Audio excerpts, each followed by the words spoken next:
Hey, it's Benjie Cole, son of Al Cole from CBS Radio and host of the syndicated talk show, People of Distinction.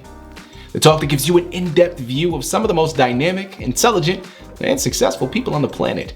Run to our website, alcoleenterprises.com for more info. Email me directly through benji@alcoleenterprises.com if you'd like to get involved with what we have going. And as always, please continue to like and follow our broadcasts. People of Distinction is an internationally syndicated show solely due to the love and support that you all continue to show. We're available across all major podcast distributors. And like I mentioned, people, if you keep following, we're going to continue to put out the content.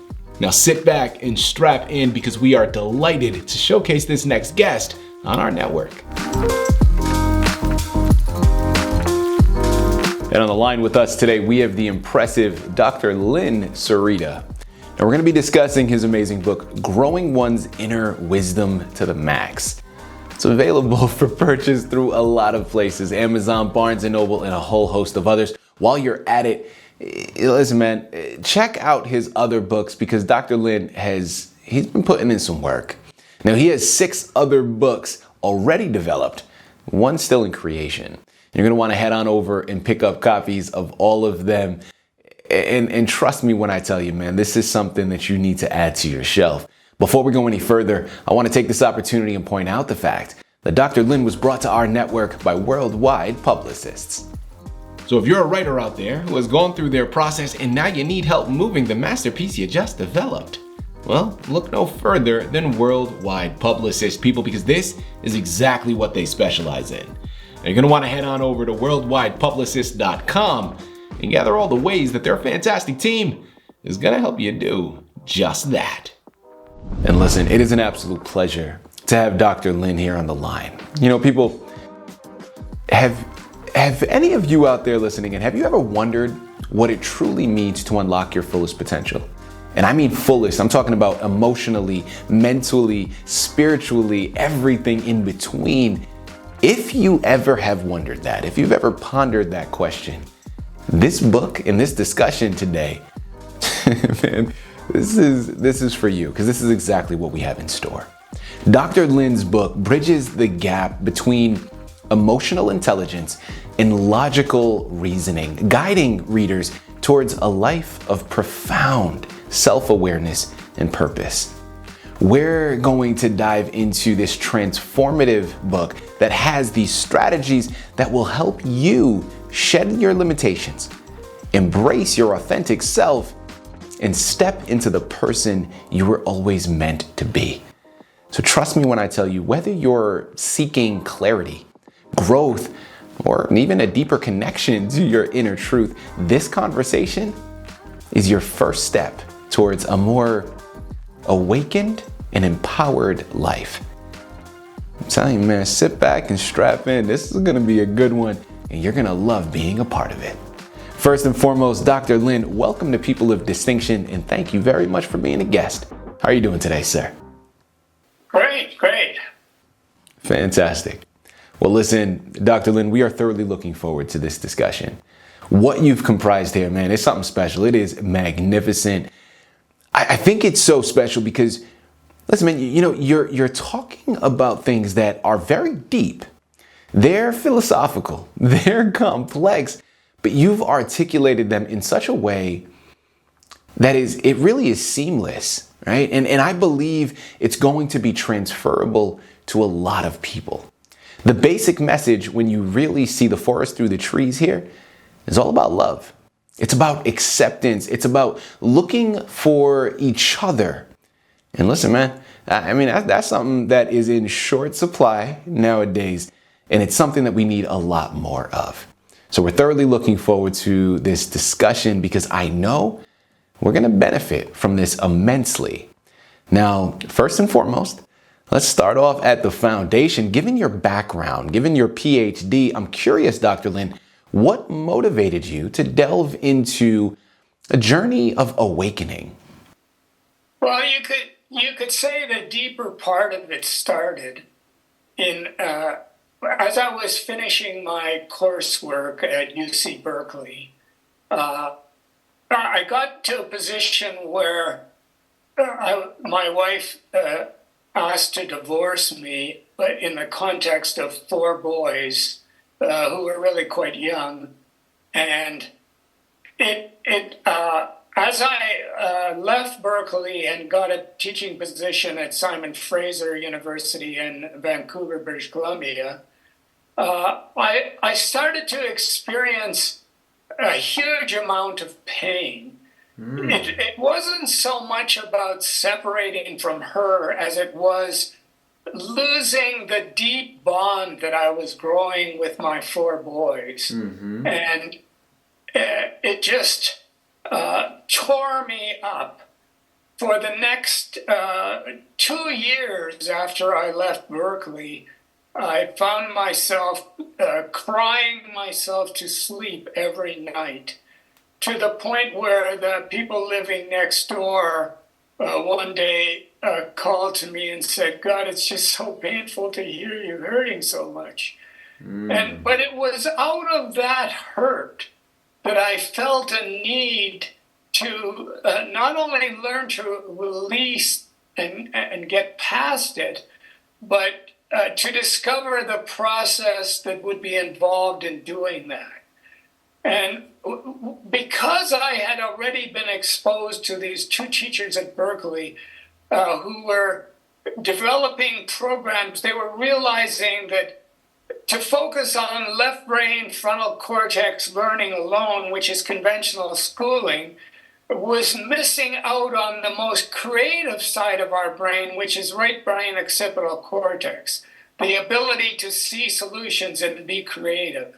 And so they were creating programs at that time, way back, computer programs to help kids learn to develop the more emotional right brain occipital cortex part of their intelligence.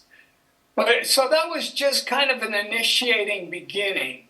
And as I was going through the pain, there was a teacher of Ram Dass's, Baba Hari Das, who started to come to America and Vancouver. And he was a yogi teacher, an enlightened yoga person, who founded eventually the Mount Madonna Center in Santa Cruz.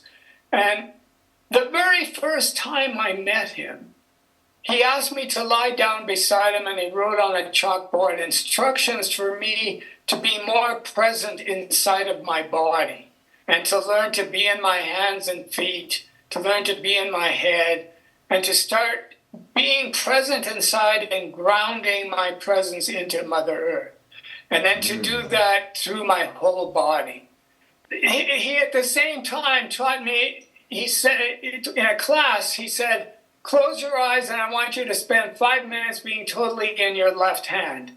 Starting with the fingertips and the fingers, the thumb, working through each section, being in the palm. And after you spend 5 minutes really being present in the left hand, he asked us to compare it with the sensations in the right hand.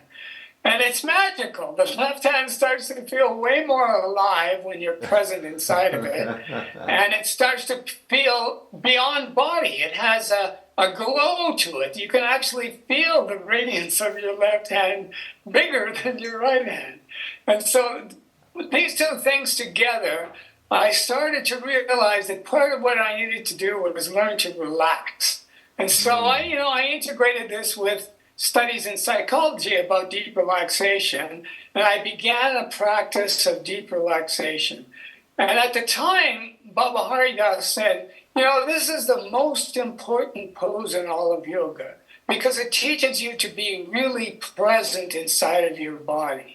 And that's the whole point of doing the asanas, to learn to be more present in each edge as you're stretching it out, so that you become more and more present, and then that forms the key to meditation, the meditative process later as you develop your yoga.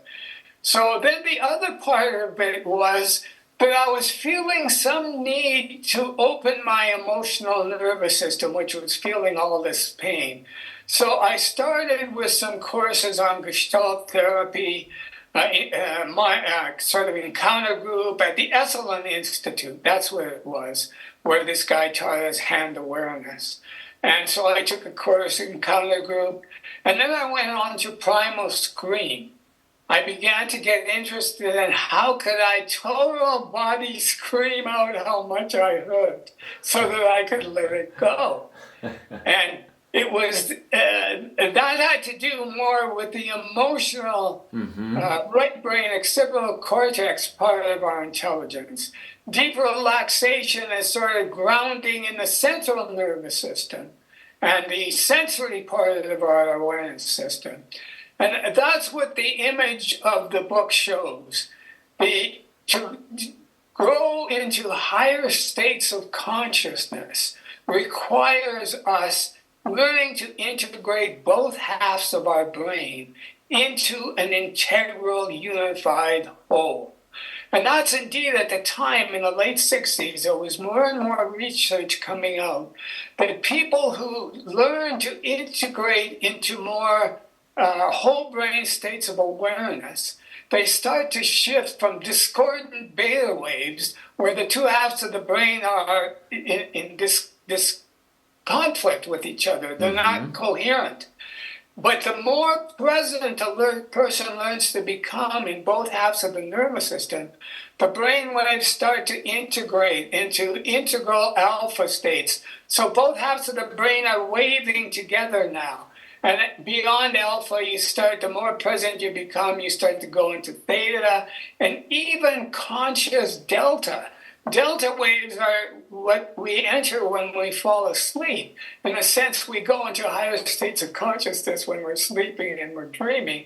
Our higher intelligence tries to help us with issues that are going on in our lives and give us clues. But so what we were discovering, exactly the image of the cover of the book, is that the way to become more whole nervous system integral conscious is to learn to be more present on both sides of our nervous system, not just our rational, logical left brain frontal cortex alone. And this requires us to make friends with our emotions. The emotional nervous system, a lot of people are not aware of this, but it's called the autonomic nervous system. And everybody is so focused on the central nervous system and the spinal cord in the center of our body. They're not taught that there are two cords outside of the central spine, which are the autonomic nervous system. And these two cords have ganglion, which reach out into core organ areas inside of our body, like our sensual sexual organs, like our lower belly sort of power to do things organs, like our solar plexus organs, which help us to have great food parties together, and the necessity of developing friendships to help create great foods together. Because we need a village to provide us with yummy foods, to share together. And then there's these in the Far East, it came to be known as chakras. Then there's the heart-lung center, in which we experience feelings of family, caring, loving. It's our hearts, the openness of our heart energies that allow us to feel that lovingness together. And then there's the eyes and ears and throat, plexi or chakra, which has to do with communication. It's through our eyes and ears and our ability to talk that we learn to communicate our understandings about life. And then there's the midbrain area of our, before you go out into the hemispheres. And the midbrain, what we're discovering, has the ability to start coordinating both halves of the brain into a more integral whole and actually open our awareness into our emotional nature much more deeply. And there's a local psychiatrist who used to live in Taos, Rick Strassman, who has written books and studied people using synthetic DMT, dimethyltryptophan. And what he discovered is that it seems to open the pineal gland or the third eye, which releases natural DMT, and it starts to help us to see more whole brain integral possibilities. And we also start to see the light energy at the root of everything through the opening of our third eye. And then finally, there's all hemispheres, frontal, left brain, occipital, and right brain. And part of what we're discovering about the importance of the occipital cortex is that it's what allows us to have vision, to see solutions, holistic solutions. I would like to say that the evolution of democracy itself emerged out of people seeing forward more happy ways of living here together as a unified human woman most kind. I like to, hue means higher. Man, woman, in a sense, the left brain frontal cortex has been associated with a more masculine view of the world, and right brain occipital cortex has been associated with a more feminine. So when we integrate all hemispheres together, it's what allows us to see holistic, loving, caring solutions forward here. So this is, as I deepened my journey, and it included going to an ashram in India where this particular teacher was brilliant at integrating the importance of emotional learning along with awareness opening. And so before long, it was also where I was first introduced to Vipassana meditation. And people like to refer to Vipassana as VIP asana. And Vipassana is where you agree to sit for 10 days from waking up 5 o'clock in the morning.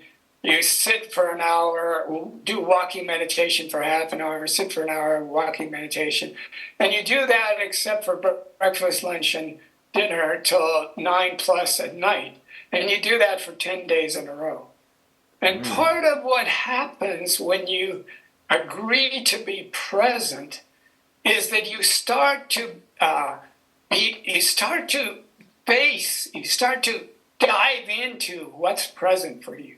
You start to dive into various kinds of body pains that are helping to block your emotions that you might be holding. And then you start to become more aware of whatever you're feeling in the moment.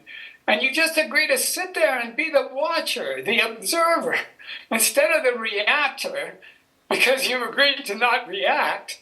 You just learn to be present and to open deeper and deeper. And so typically when you learn to be really present for 10 days, you come out of that with glowing, alive awareness. It's like your whole awareness field starts to notice that everything is radiating and glowing with light. Everything all around you. Part of what's beautiful about doing it in India is people notice that you're radiating, you're glowing. And so even the beggars in the street bow to you, namaste, because they can see how beautiful, alive you become. As opposed to, in a sense, it has to do with the third inalienable right. The right to find happiness, which right now we're so stuck in left brain frontal cortex argumentation about reality that we forget that the real deeper intention of the founding fathers was for us to find happiness. So how do you find happiness? People, once again, man, listen, this book is going to change some things for you. It's called Growing One's Inner Wisdom to the Max. It's available through Amazon, Google Books. and a whole host of other places. Head on over there, purchase your copies today, and get lost in this magnificent journey, because I'm telling you, that's exactly what it's going to be for you. You know, a follow-up question that I want to go into now, Dr. Lynn, like so many things in science and also in the medical field, there's always a continuation, right? Where we're ever evolving and gaining further understanding of so many things. So I'm curious now, as we tie it back in, how does this relate to our continuing understanding of our nervous system? And how can it help open one's nervous system to the max? Exactly, because this is part of what I was pointing to, is it, more and more people who are studying higher conscious states are realizing that our own nervous system within us is really the key. But it's about the whole nervous system, not keeping the two halves of our brain sort of separate from each other, and thus keeping ourselves separate from the same source of all which exists all around us. And so the whole idea that is pointed to in this book is, and some of the early images show that if you learn to be more present in your central nervous system, which has sensory endings, in every striated muscle ending in your body has a sensory cell. Mm-hmm. And when you're present in that cell inside of your body, that cell starts to come alive. It starts to awaken with life force, the first inalienable right. I don't want people to just be alive. I want them to be full of life force. So full of life force that they jump into every day going, hell, hallelujah, another opportunity to celebrate being present. Okay? But then the other part of the nervous system is the emotional part, the more right brain occipital cortex. And what we know about the autonomic nervous system and its ganglion connections to our internal muscle groups is that it's these internal muscle groups that actually call out to us for fulfillment. I mean, everybody knows about the urge for sensual fulfillment, right? Mm-hmm. People know how great it is to have great friends, to have something to do in life that you love so much that it creates a living for you, and to have a family. I mean, there's so much emphasis towards how does one have a great family?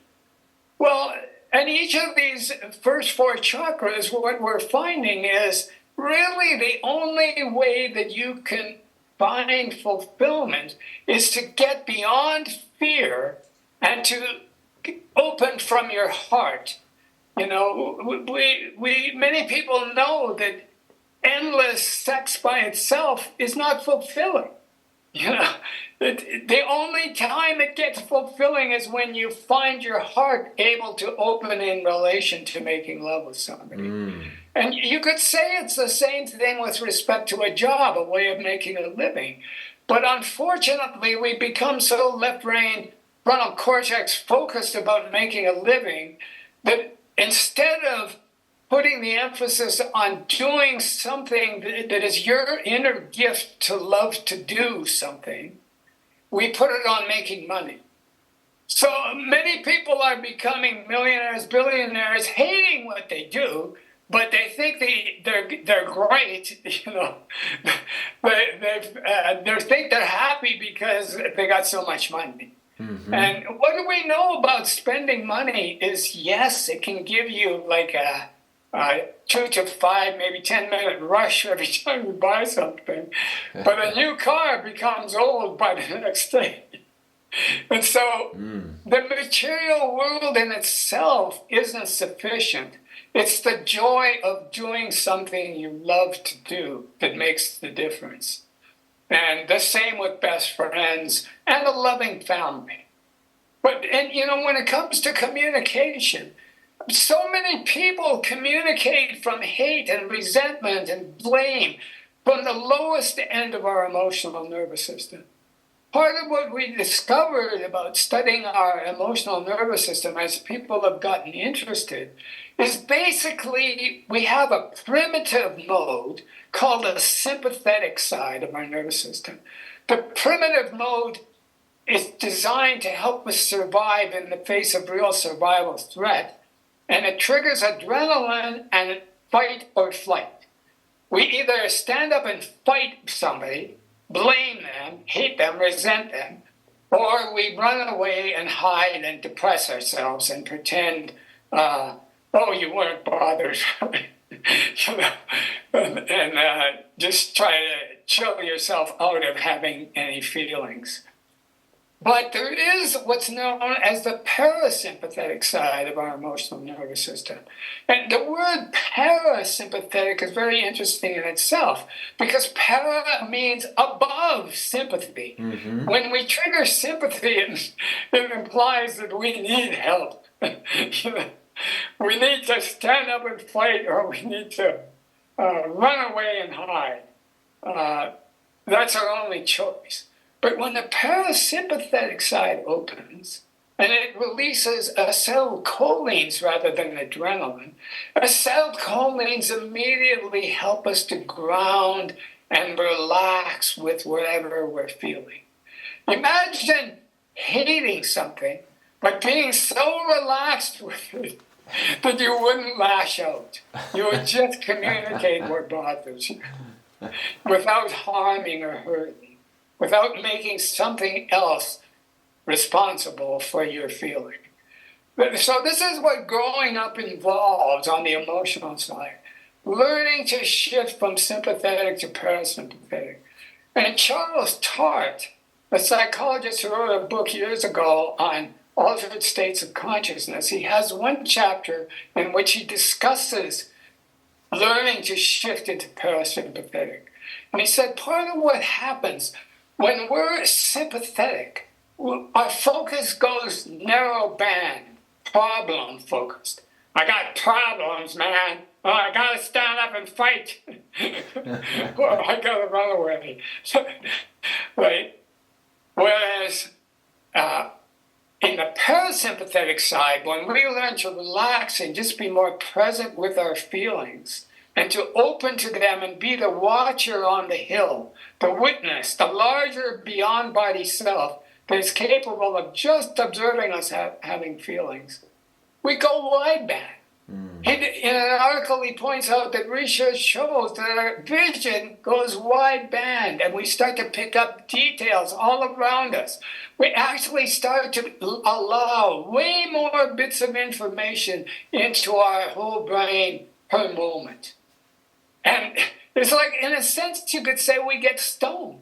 We get a natural high from being present. And that natural high helps us to integrate the information we're picking up, including the information coming from our feelings. And it helps us to open the third eye, open the occipital cortex, and start getting solution-focused. Solution-focused. Dig it. Instead of being problem-focused all day long. Stress, anxiety, unhappy, damn, life is tough. It's a shit pile. You start to go, wow, I've actually been gifted with the intelligence to create solutions to everything. And of course, the more deeply we open the emotional side of our nervous system, the more deeply we start to open our hearts. And it's our hearts. That's what my image on the front cover tries to show. When we go into alpha, theta, and delta wave states, and maybe even high amplitude beta wave states, which Dr. Joe Dispenza has shown happens when we're really present, we start to get brilliant. We start to come up with brilliant solutions that start to come from the heart. Imagine our current left brain frontal cortex, endless argumenters, my way or the highway, so-called leftist politics or rightist politics. And remember, any yin-yang division is always shown to be part of a hologram, a whole. And what we're starting to add to the center of the yin-yang symbol is the heart. The heart is the only way we can, together, as human, most kind beings, begin to create the kind of solutions that will orient towards not just liberty, but happiness for everyone.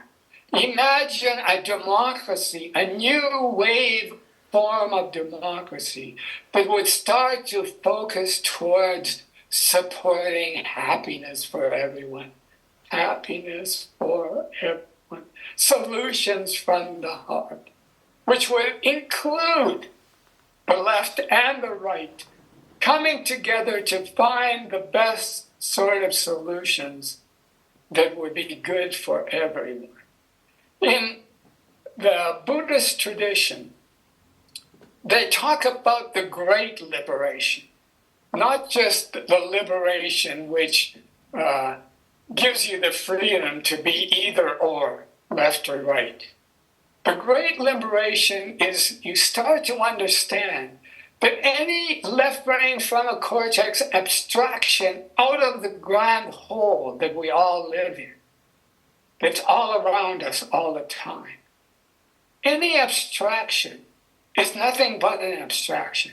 And the minute you go with one kind of either left or right side abstraction, it automatically implies the opposite. Any thesis that we generate in our left brain frontal cortex alone automatically implies an antithesis. And the only way to create ever holistically loving, kind solutions is from the heart. And that's what all the great mystic traditions have attempted to show. In my new book, I have my second chapter. It points to how mystic traditions the world over have always had a symbol to show the centrality of the heart in all consciousness explorations. In many traditions in the yoga tradition, they talked about a lower triangle of energy ganglion in the emotional nervous system and an upper triangle. And when we bring those two triangles together over the heart, and we bring them through each other, the upper triangle, we take consciousness down, we bring the lower central sexual chakras up, and we integrate them totally within the heart. We create a symbol which, was known as the Star of David. In the yoga tradition, Baba Haridas, my teacher, pointed out how the Om symbol is actually a representation of the integration of the lower chakras and the higher chakras in the heart. And certainly in the Christ tradition, Jesus, the Christ conscious one, tried to say, please love thy neighbor as thyself, because you are not separate. Ultimately, you are not separate from your neighbor. You are a part of the great mystery of one at one. When me and my Father are as one, it is if I am in heaven.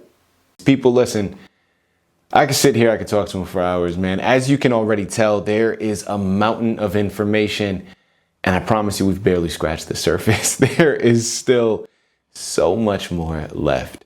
So one last time, we're here on the line with Dr. Lynn Sereda. We're discussing his book, Growing One's Inner Wisdom to the Max. Remember, there are 6 other books, one still in creation. You got to head on over to Amazon, Google Books, and a whole lot of other places. Type it into a search bar and you're going to be greeted with all of them. And I'm telling you, these are books that are going to help you move mountains, and you're going to want to be a part of it. And if you're like me, man, you're hooked. You're heading on over there already and getting ready to purchase your copies because you understand how valuable these books actually are and what they can do for you and for your life. Dr. Lynn, this has been a true pleasure, an absolute delight, man. I really do mean this. Thank you for comprising these amazing books. Thank you for sharing such wonderful words of wisdom. But most importantly, thank you for being here with us as a guest to discuss it all through people of distinction. Thank you for having me.